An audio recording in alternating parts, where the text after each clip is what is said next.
It's Friday night and you're at home with your best friend. The problem is, you both don't know what to do. And with so many options out there, where should you turn? Should you go to that high school party?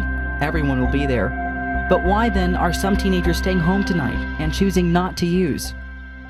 Because it does impact your life as far as like your development educationally and otherwise too, because depending on how much you're drinking, it can totally impact how your life's going to be from here on out. There's other ways to have fun, and it's not just by getting drunk and, losing your memory and something happening to you.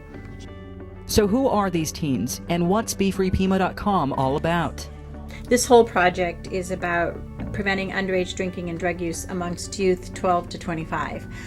So what better way to do that than to engage the target population and get the youth involved. So we formed the Youth Web Advisory Committee and started developing a website that is peer-to-peer based prevention. I think when they see and hear the real stories of what kids have lived through or seen relatives live through, that it has the most impact for them.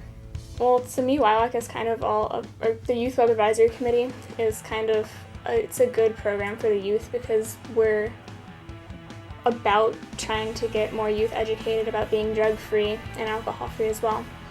So, in that sense, it's good for us because we're not always educated about it. Because it's always about the kids who do it, and you hear about them, but you're not told about like the statistics and that stuff as well. And those statistics are growing. Here in Arizona alone, 1 in 4 8th graders have already tried alcohol. And by senior year in high school, 3 in 4 of your friends say they've drank more than once. The whole situation has prompted drastic efforts from the state. Underage drinking is not a rite of passage. It is not safe for children. It is against the law. And BeFreePima.com has been one of those groups helping spread awareness about this community problem. We had the opportunity to take some youth to Washington, D.C., and the kids went up to Capitol Hill. They got to advocate for prevention. They visited with 2 local representatives, and they got to tell their story about why they think that prevention is needed. One of the youth that went with us had a friend that was just recently in a horrific car accident, drinking and driving, and was in critical condition.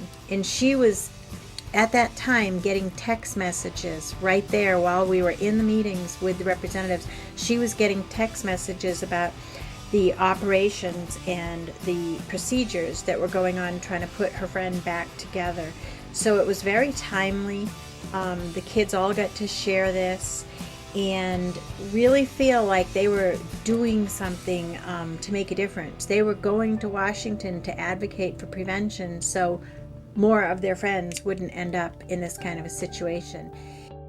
Underage drinking and drug abuse, we have to stop it, and I think personally there's no other better way to do it than through our youth. Our youth plays a strong influence in today's society and always will, and they're going to be tomorrow's leaders, and we sure don't want tomorrow's leaders to be, a bunch of drunk kids and, drug abusers, so we have to be able to fight that and guide kids the right way. It's Friday night and you're at home with your best friend. What choice will you make?